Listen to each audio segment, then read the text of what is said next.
bienvenue au parc de Champigny. Aujourd'hui c'est samedi 25 juin 2026 et nous sommes venus dans ce parc parce que nous avons une de nos sœurs, Madame Oussonne, qui a une association qu'on appelle Résilience Oui à la vie. Je crois que c'est le slogan, c'est la force de vous relever malgré les difficultés. C'est une association loi 1901 française et la dame, aujourd'hui, ils se sont donné rendez-vous pour faire une exposition vente. Comme je ne connais pas beaucoup le contenu de cette association, vous comprenez que j'étais Abidjan, Nanterre, Champigny, ça fait un bon chemin, c'est Joël Etienne. Je vais appeler la chargée de communication de cette association qui va essayer de nous présenter l'association et nous dire qu'est-ce qu'elle comporte et quels sont ses objectifs. Bonjour madame. Bonjour. Présentez-vous et dites-nous, Résilience Oui à la vie, qu'est-ce que c'est? Bien sûr. Je suis Ila Yao, gérante de Yao Communication. Mon logo c'est Yao Communication. J'ai d'ailleurs créé le kakebono qui présente l'association. L'association Résilience Oui à la vie est là pour accompagner, soutenir, conseiller toutes les personnes qui ont des difficultés, qu'elles soient morales, psychiques, physiques, pour les accompagner à reprendre goût à la vie, d'où l'acronyme REVIE justement.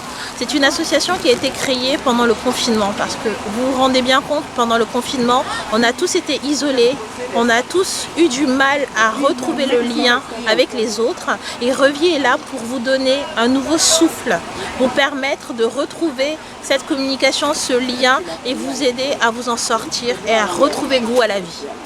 Donc on vous retrouve au parc de Champigny si vous voulez bien, toute la journée. Bon, le parc de Champigny aujourd'hui est aux couleurs des masques, des pagnes africains. Parce qu'aujourd'hui en fait, l'événement est autour du développement durable, du tri, de la costumisation en fait, aussi bien de nos bois, de nos noix de coco, de nos masques, de nos pagnes, de tout en fait. Donc l'idée c'est de montrer aux jeunes, mais pas que les jeunes, parce qu'on est tous jeunes dans notre tête, on est d'accord, c'est un chiffre. Donc montrer à toute la population qu'on peut recycler, qu'on peut trier et qu'on peut redonner vie en fait à toute chose, tout simplement. Tout simplement donner vie à toute chose. Pour le moment, le temps il n'est pas trop clément. Et avant-hier, il y a eu une pluie abondante en Côte d'Ivoire, 300 mm de pluie. Il y a eu des grabuges, il y a eu des morts d'hommes.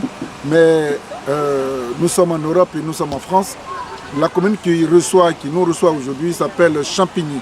Et vous avez entendu une belle voix. Elle est ivoirienne, hein. Bon, elle est née ici, donc s'il vous arrive de ne pas trop comprendre ce qu'elle dit, eh bien, forcez-vous à comprendre parce que ici nous sommes en terre française. On va vous permettre de faire quelques visites.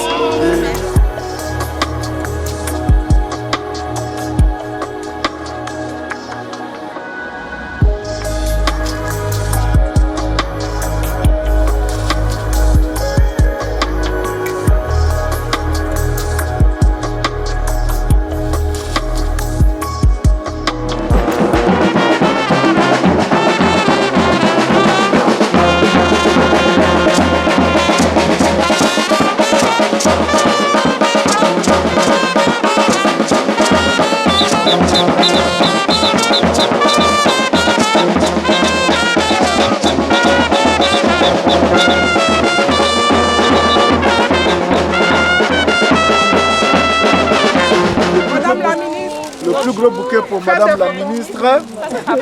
Et les roses, c'est à moi? Ah oui. Hey. Une femme qui donne des roses à un homme, eh ben, c'est beaucoup. Soyez les bienvenus. Eh ben, pour la circonstance, on voudrait vous arracher quelques mots. Qu'est-ce qui justifie votre présence en sérieux? Je voudrais, au nom de son Excellence, l'ambassadeur Maurice Kwaku Bandement, dire merci à Mme Oussonne qui l'a choisi comme président de la cérémonie. Et moi, je suis ministre conseiller à l'ambassade, je suis Mme Koulibaly Ngala Martine. Et l'ambassadeur a bien voulu me dépêcher, comme on dit le mot, pour venir soutenir cette grande dame qui fait beaucoup pour les Ivoiriens Et elle nous a présenté son projet et l'ambassadeur a adhéré. Et donc ce matin, je suis arrivée pour soutenir cette activité qui est d'une importance capitale. La question de l'éco-responsabilité engage tout un chacun et surtout la jeunesse. C'est vrai que l'ambassadeur aurait voulu être là. Et vous savez, ils ont tellement de choses à faire que nous, ses collaborateurs, quand ils ne peuvent pas, ils nous envoient. Et c'est pour montrer vraiment toute son adhésion à l'activité. Donc ce matin, cette activité, comme Mme Morrison a partagé avec nous, la jeunesse, moi je suis ministre conseiller en charge des étudiants. Et on a trouvé que c'était très intéressant. L'ambassadeur a dit, Mme Koulibaly, allez-y, pour que sur le terrain, vous voyez ce qui s'y passe. Et qu'elle sente que nous, l'ambassade est avec elle. Donc cette question est très importante. Si nous voulons la survie de la planète, nous avons besoin de protéger, de préserver l'environnement. Et cet environnement est d'autant plus important que si nous ne faisons rien, les problèmes climatiques se posent, vont nous rattraper. Et la jeunesse occupe une place très importante dans ces dispositifs parce que toutes les décisions, tous les comportements, toutes les actions qui impactent négativement l'environnement auront aussi des répercussions dans le futur. Et la jeunesse qui est pour nous un maillon très fort pour les générations, nous avons besoin de lui montrer l'intérêt de préserver cet environnement. Et préserver aussi leur environnement de vie, même de travail. Il y a plusieurs actions qu'on peut mener dans ce sens pour préserver l'environnement au plan de l'alimentation, au plan même des vêtements, au plan, si vous voulez, même les projets de voyage. On voit, les écologistes nous disent pour voyager, mieux vaut prendre le train que de prendre par exemple l'avion. Parce que les émissions d'effet CO2 et tout ça, on essaie de diminuer quand on fait des choix qui permettent à l'environnement d'être préservé. Nous avons aussi même la question de l'alimentation. Lorsque vous choisissez de manger des produits locaux, des produits de saison, vous jouez sur l'environnement. Puisque les circuits de distribution de production sont plus courts, plus vous faites venir des produits de loin et ça joue sur l'environnement. Donc tous les comportements que nous pouvons appeler éco sont favorables à la préservation de l'environnement. Donc ce matin, je suis venu pour passer ce message, pour dire que même dans les choix de nos meubles, nous faisons de l'éco-responsabilité. La responsabilité est à tous les niveaux. Mais la jeunesse a besoin de le savoir. Parce que si nous voulons la survie de la vie, si vous voulez, du monde, de la planète, il nous faut des engagements assez forts. Cet engagement, il est aussi bien social que humanitaire. Et je pense que c'est ce qu'elle est en train de faire. Et ce matin, donc, je suis venu pour la féliciter. Pour féliciter vous tous, mes étiers, parce que le nom, je le connais. Pour dire, parce que si vous ne la soutenez pas, elle ne peut pas faire l'action seule. Donc c'est pour dire que nous sommes là. La Côte d'Ivoire est là. Et vous savez que l'ambassadeur Maurice Kwaku Bandama, c'est l'ami des jeunes. Il est professeur de formation. Moi aussi j'étais professeur de formation. La formation de la jeunesse est très importante. Former la jeunesse, c'est protéger la vie pour demain. Donc nous sommes là pour dire que la survie de la planète dépend de chacun d'entre nous. Nous voulons responsabiliser la jeunesse, demander à la jeunesse d'avoir des actions, des comportements éco-responsables. Donc l'éco-responsabilité, c'est un thème qui nous concerne tous, mais pas une seule personne. Voilà un peu la déclaration que je vais faire déjà, parce que je viens d'arriver, pour dire qu'ensemble, nous pouvons aller vers l'éco-responsabilité. Ensemble, nous pouvons aller vers l'éco-responsable. C'est le message que Madame la ministre vient de mettre depuis la France. Et je voudrais faire une petite parenthèse, ouvrir une petite parenthèse. Voilà, c'est ce que la plupart des Ivoiriens n'ont pas respecté et que les caniveaux se bouchent chaque fois qu'il pleut. On ne respecte pas l'environnement et voilà que Abidjan a été inondé. Pour une fois, 300 mm d'eau, Abidjan a été complètement englouti. On en a dénombré des morts. Et les dégâts, on n'en parle pas. Ne jetez rien par terre. Les plastiques, les bouteilles, tout ce que vous avez, cherchez des endroits pour les déposer. C'est depuis Paris que nous émettons ce message pour dire, pour compatir et présenter nos condoléances aux parents des victimes. Et ce qui s'est passé n'a rien de politique. C'est juste le démembrement, le changement climatique qui a posé. Mais cela aussi fait partie de la démission humaine que nous sommes. dans notre comportement au quotidien par rapport au non-respect des consignes de voirie et du voisinage. Madame la ministre, je crois que je pense que c'est vraiment dans le ton de ce que nous sommes en train de vivre à Abidjan. C'est ça la responsabilité.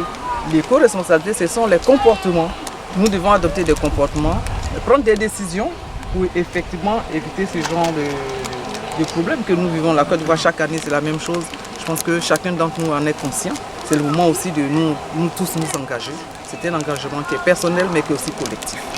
Donc vous profitez pour ouvrir, pour déclarer que c'est ouvert la chose pour laquelle nous sommes là. D'accord. Hein? Alors au nom de son Excellence l'ambassadeur Maurice Kwaku Bandama et ambassadeur extraordinaire et plénipotentiaire de la République de Côte d'Ivoire près la République française et la Principauté de Monaco, je déclare ouverte cette journée de l'éco-responsabilité de la jeunesse. Je vous remercie. Merci.